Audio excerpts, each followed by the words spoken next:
बिस्मिल्लाहिर्रहमानिर्रहीम, अस्सलाम वालेकुम। आप इजी वीज़ा यूट्यूब चैनल देख रहे हैं। आज की वीडियो आपने देखनी है बहुत गौर से। मैं उन तमाम लोगों से मुखातिब हूँ जो यूरोप में सेटल होना चाहते हैं, ठीक है, और उनको वहाँ पर स्टडी नहीं करनी है, वहाँ स्टडी के लिए अप्लाई नहीं करना चाहते बिकॉज वो बहुत कॉस्टली होती है।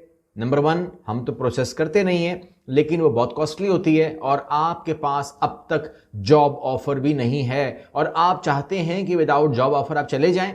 जब आप चले जाएंगे तो आपको एक टाइम दिया जाए, 3 महीने का, 6 महीने का, 9 महीने का, 1 साल का, जिस दरमियान आप अपनी जॉब को अरेंज कर सकते हैं, ढूंढ सकते हैं अगर हैंडसम टाइम मिल जाए तो इन तमाम चीज़ों का हल जो है वो दे रहा हूं और 6 ऐसे मुल्क और उनकी वेबसाइट दे रहा हूं। आप लोग एक काम कीजिएगा, इस वीडियो को देखते हुए देख लीजिए और सेकंड टाइम देखने के लिए अपने तमाम एजुकेशनल डॉक्यूमेंट्स, अपनी तमाम प्रोफाइल, सीवी जितनी भी रिक्वायर्ड होती हैं वो तमाम टेबल के ऊपर रख के दोबारा देखिए और कम से कम 6 मुल्कों में अपनी असेसमेंट कीजिए ताकि आप ये देख सकें कि आप कौन से मुल्क में ज़्यादा एलिजिबल हैं जाने के लिए। तो फिर आप अपनी प्रोफाइल खुद भी या हमसे भी करवा सकते हैं। वैसे आप असेसमेंट भी हमसे करवा सकते हैं अगर आप कंफर्टेबल नहीं हैं इन 6 ममालिक में अपनी असेसमेंट के अंदर। लेकिन मेरा फ़र्ज़ यह है कि मैं आपको तमाम लिंक दे दूं कि अगर आपने खुद करनी है तो फिर खोलिए ये वेबसाइट्स, लिंक दे दूंगा नीचे और सुकून से बैठ करके लगाइए इसके ऊपर 2-3 दिन ताकि आप तसल्ली कर लें कि जी ये कंट्री मैंने फाइनल की है, वहां पर मैं एलिजिबल हूं और मैं वहां पर क्वालिफाई करता हूं और मेरा वहां पर काम होना चाहिए।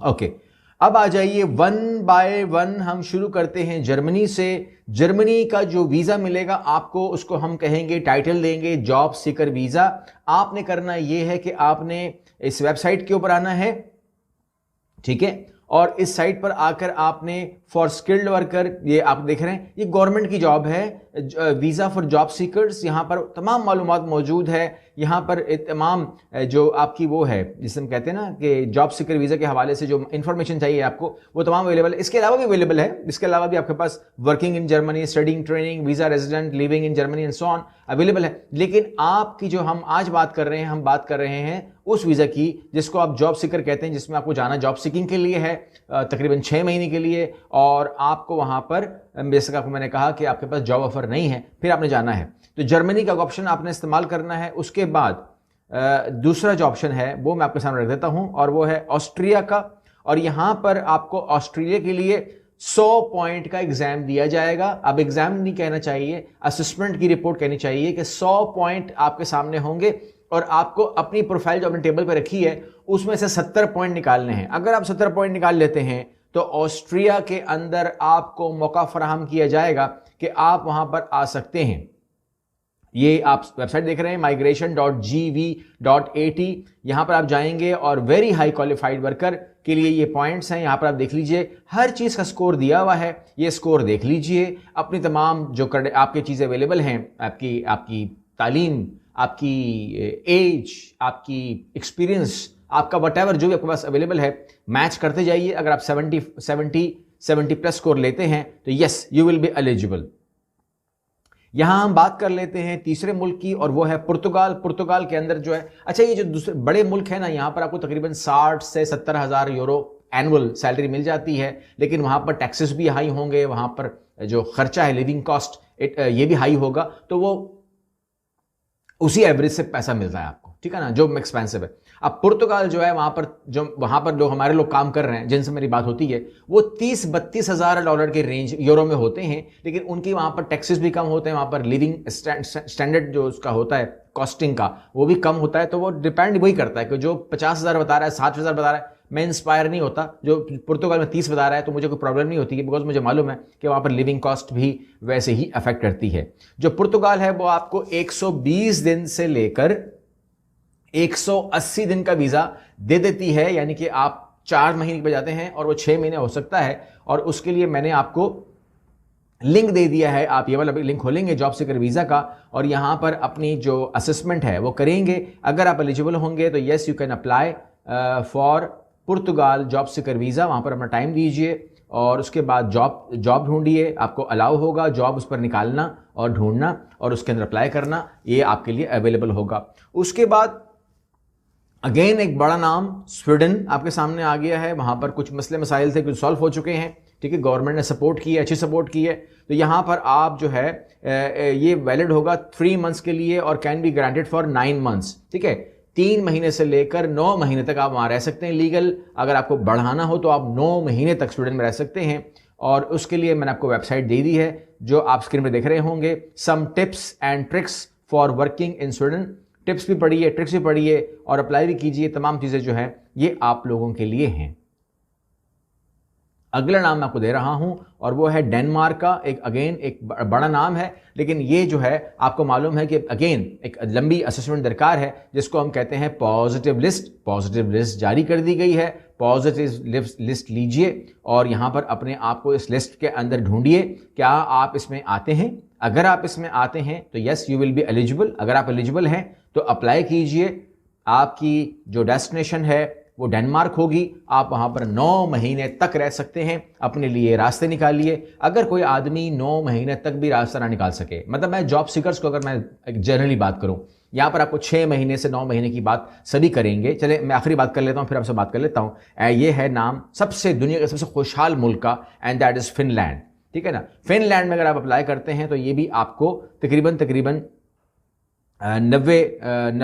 90 दिन से लेकर 6 महीने का ये वीज़ा देते हैं। और उसके अंदर भी मामला वही है कि आपने अपनी जो असेसमेंट है वो करनी है, ठीक है। यहाँ पर असेसमेंट कीजिए, वेबसाइट आपके सामने है, यहाँ पर आइए और पूरा खंगालिए, अपने आप को चेक कीजिए। इफ़ यू आर एलिजिबल, जवाब दीजिए सवालों के। अगर आप एलिजिबल होंगे तो you can apply for Finland as well. Finland में जॉब्स बहुत हैं, वहाँ पर इंस्टीट्यूट्स भी हैं जो आपको सपोर्ट करते हैं। आप एडमिशन कर सकते हैं। इन तमाम के अंदर अगर आपको जॉब मिल जाती है तो आपका वीज़ा कन्वर्ट हो जाएगा इन वर्क वीज़ा, और उसके बाद वही वीज़ा कन्वर्ट होगा इन पीआर, पासपोर्ट। ये तमाम चीज़ें जो हैं ये हैं। अच्छा, मैं देख रहा हूँ आसानियाँ क्यों हो रही हैं। आसानियाँ इसलिए हो रही हैं क्योंकि हम लोग देख रहे होते हैं ना, मुकाबलाबाजी देख रहे होते हैं। तो कनाडा हो गया, न्यूजीलैंड हो गया, ऑस्ट्रेलिया हो गया, ये दुनिया भर को जब ऑफर करते हैं तो इंग्लिश में ऑफर करते हैं, इंग्लिश जॉब प्रोवाइड करते हैं, इंग्लिश कम्युनिटी में काम करते हैं आप लोग। तो वहां पर अगर उनकी कोई नीड है नौजवानों की तो वो पूरी हो जाती है,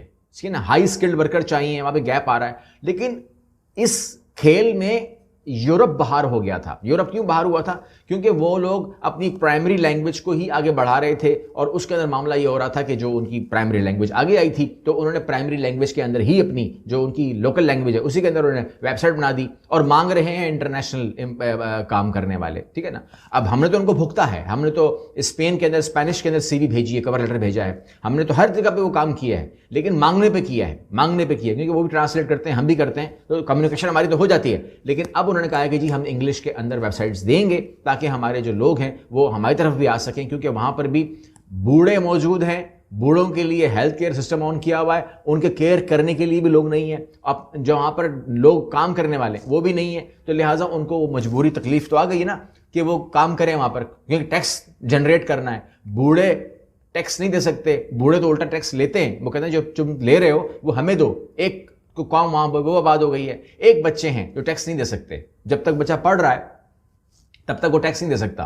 तो एक आबादी वो है और एक आबादी वो, दरमियान में जिन्होंने टैक्स देना है वो है ही नहीं, तो वो आप लोग हैं, आप लोगों ने जाना है वहां पर। तो इसलिए अपनी काबिलियत को यहां चेक कीजिए। 6 ममालिक हैं, 6 में जहां पर भी आपका बनता है वहां पर बिस्मिल्लाह कीजिए, जाइए और अपने लिए रास्ता निकालिए। अच्छा, यहां पर मैं असेसमेंट की मैंने बात की, ये तमाम काम असेसमेंट का है। एक असेसमेंट हमारी लाइव लाहौर में आ रही है जो कि 13, 14, 15 जनवरी की है, ठीक है। क्योंकि जब मैं वहां से फ्लाई कर जाऊंगा तो उसके बाद बहुत लोगों ने क्यूरी देनी है, तो लिहाजा उनका तो क्या कर सकता है आदमी जब फ्लाई कर जाएगा। तो मैं बार बार बता रहा हूं आप लोगों को कि 13 जनवरी, 14 जनवरी, 15 जनवरी ये लाइव काउंसलिंग होगी, 1-to-1 सेशन होगा। इसके लिए करवाना है, कनाडा के लिए करवाना है, जर्नल करवाना है। आप समझते हैं कि आपके पास एक प्रोफाइल, हर बंदे के पास प्रोफाइल होती है। मेरी प्रोफाइल है, मेरी जगह कहाँ बनती है, मेरी जॉब हो सकती है या इमिग्रेशन हो सकती है, मेरी क्या कमी है, उसे किस तरह एड्रेस करना है, वो मैं आपके साथ मिलके मुलाकात करके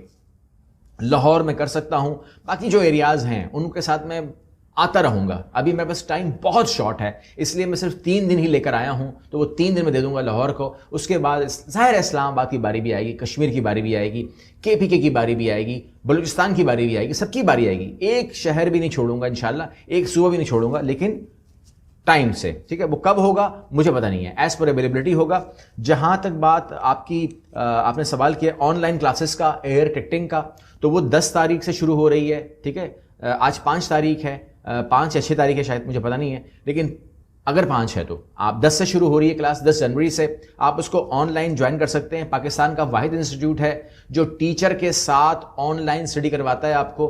पाकिस्तान में कोई आपको ऑफर नहीं करेगा। इस फील्ड में आइए, एविएशन फील्ड में आइए, कंसल्टेंसी की फील्ड में आइए और ट्रैवल एजेंसी की फील्ड में आइए, एजेंसी में काम कीजिए या फिर अपनी एजेंसी खोलिए। अगर अपनी एजेंसी खोलना हो तो आप हमारे ऑफिस से वो भी रिक्वेस्ट कर सकते हैं। पहले कोर्स कर लें, समझ लें, थोड़ा सा 3 महीने एक्सरसाइज कर लें। हमारा जो ऑफिस है वो आपको कंसल्टेंसी देगा, ऑफिस खोल के देगा आपको, वो भी कर सकता है, आप जॉब भी कर सकते हैं। दुनिया भर में ऐसी जॉब अवेलेबल है। ये एक स्किल है, सीख लें। इसके अलावा जो लोग ऑनलाइन अर्निंग करना चाहते हैं वो डिजिटल मार्केटिंग का ऑनलाइन पैकेज मंगवा सकते हैं, वो कर सकते हैं। इसके अलावा मैं एक बहुत ही यूनिक कह लें वो ऑफर लाने लगा हूं और वो पर्सनली मैंने आपके लिए एक कोर्स डिजाइन कर रहा हूं जिसमें से आपने 101% घर बैठे ऑनलाइन अर्निंग करनी है। और ये मैं आपको श्योरिटी क्यों दूंगा ये मैं आपको उसी वक्त बताऊंगा जब मैं आपके सामने वो लॉन्च करूंगा इंशाल्लाह। तो आप लोग बिल्कुल मुतमईन होंगे क्योंकि एक चीज़ जो मैंने पहले कर ली है और 10 साल आजमा ली है, अब मैं आपके सामने निचोड़ लेके आऊंगा। तो इंशाल्लाह 10 साल का तजर्बा और तसल्ली और आप लोगों के सामने वो रिजल्ट है, तो आप लोग उसके गवाह हैं, खुद ही आप लोग गवाह बनेंगे उस चीज़ का कि हम जानते हैं कि आप जो कह रहे हैं वो सच कह रहे हैं। इसके अलावा जिन लोगों ने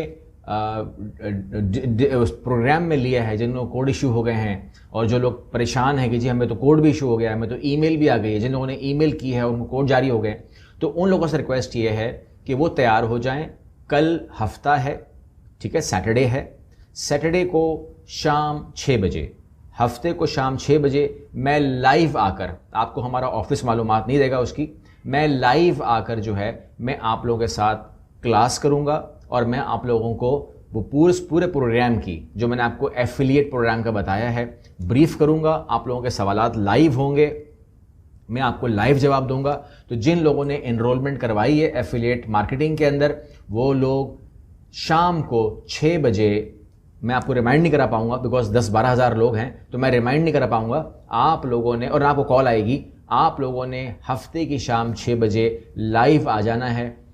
इजी वीज़ा के ऊपर ही आ जाएंगे, ठीक है। और मैं आप लोगों को पूरा ब्रीफ कर दूंगा कि कैसे काम होगा, क्या करना है, जो आपके सवालात होंगे वो भी लूंगा, जवाब भी दूंगा और ब्रीफ भी कर दूंगा। तो ये मसला आपका मैं हल कर दूंगा क्योंकि वो तमाम चीज़ें एफिलिएट मार्केटिंग की आपकी और मेरी 1-to-1 है, ठीक है ना। ऑफिस उसके अंदर इन्वॉल्व नहीं है, तो लिहाजा मैं चाहता हूँ कि आप लोगों की जो अर्निंग है वो स्टार्ट हो जाए। उसके लिए मैं आपको ब्रीफ कर दूंगा इंशाल्लाह। मैं उम्मीद करता हूँ कि कल शाम 6 बजे आप मेरे साथ लाइव होंगे वहीं पर। अगली वीडियो में मिलते हैं इंशाल्लाह। अल्लाह हाफिज़।